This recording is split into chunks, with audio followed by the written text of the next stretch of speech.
welcome back to Soleil's Kitchen. In today's menu we have portobello mushroom with creamy spinach. This recipe was inspired by my husband and by my sister. My husband doesn't like to give spinach to our lizards. We buy the big bundle of greens and he leaves the spinach aside. There's something like mineral wise or something like that that lizards cannot digest very well.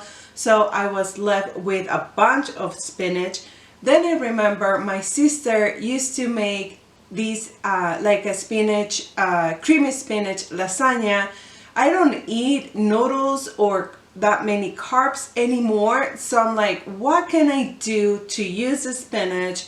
And I have been craving portobello. I was thinking doing the portobello with the marinara sauce and the cheese. I'm like, why don't I make the creamy spinach and just put it on the portobello with cheese and make something delicious? And yes, it is very delicious. It's extremely easy to make. The ingredients that you will need are 1 medium yellow onion, 3 garlic pieces, 2 portobello mushrooms, 8 ounces of spinach leaves, 2 pieces of or slices of cheese. I'm using havarti cheese. I really like the flavor of havarti. You can do mozzarella, you can do parmesan, mustard, just whatever cheese you heart desires. You will need a half can of media crema. This is a Mexican cream. You can find it at the Hispanic stores or Walmart. I think it has it as well. Olive oil, salt, and pepper. So let's start chopping the onion. You will need it in small portions. I already cleaned the garlic, so once I'm done with the onion, I'm just going to crunch it and then put it on the oven, and I will take you on that adventure. Once the onion is chopped and the garlic is crunched, we are going to saute them at medium-high heat, and we're just going to put a little bit of olive oil. We're going to let it heat up, and then we're adding the onion and garlic.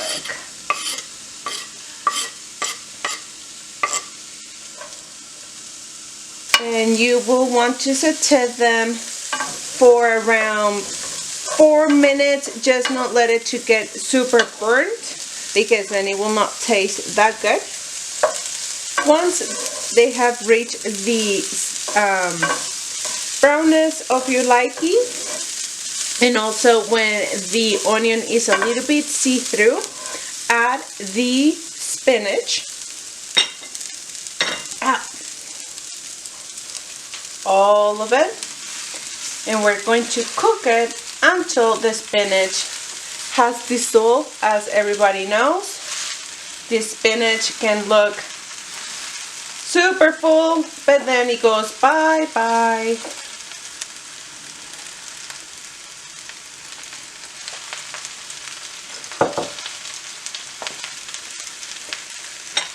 Give it another toss if you can.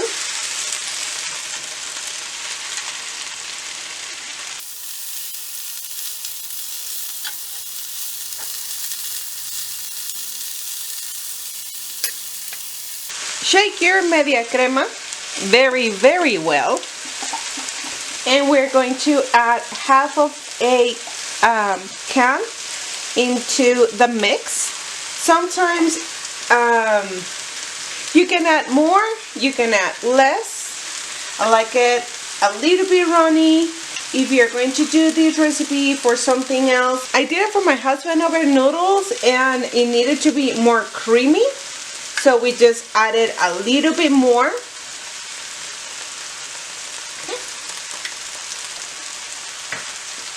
Mix it.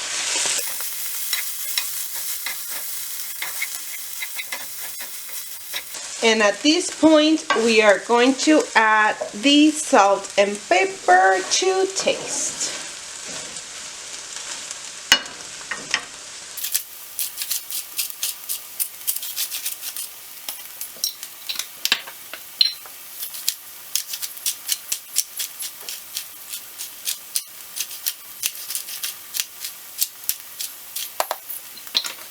mix it well, and we're going to let it cook for another minute to another 2 minutes, just so the spinach is all cooked.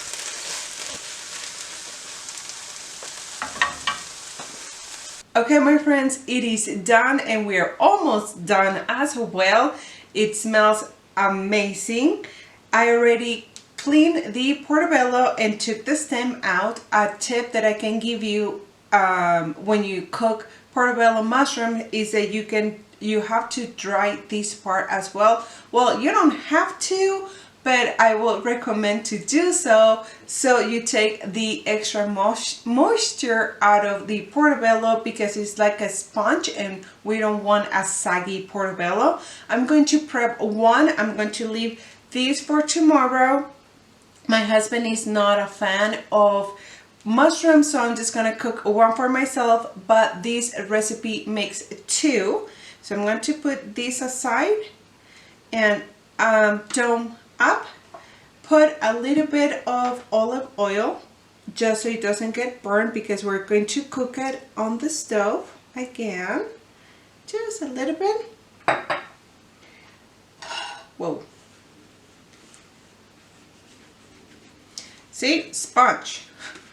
Okay, and we are adding the mixture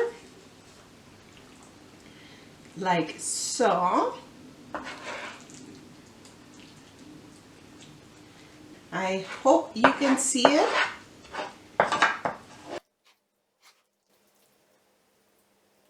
There we go.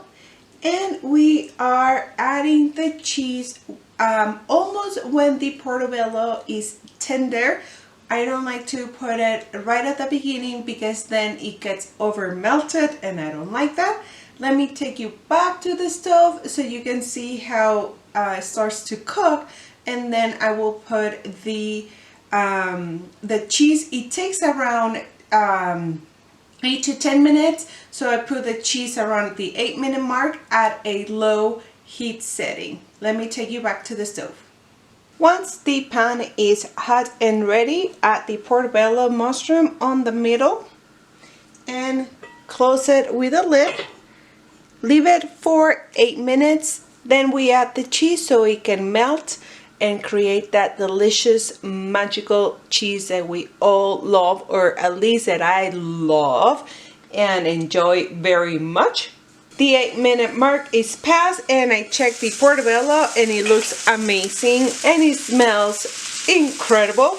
I'm adding the cheese. I know it is a slice, don't come for me. I just like the havarti cheese that I can get from Costco. So just add the cheese that your heart desires for another minute or until it's melted.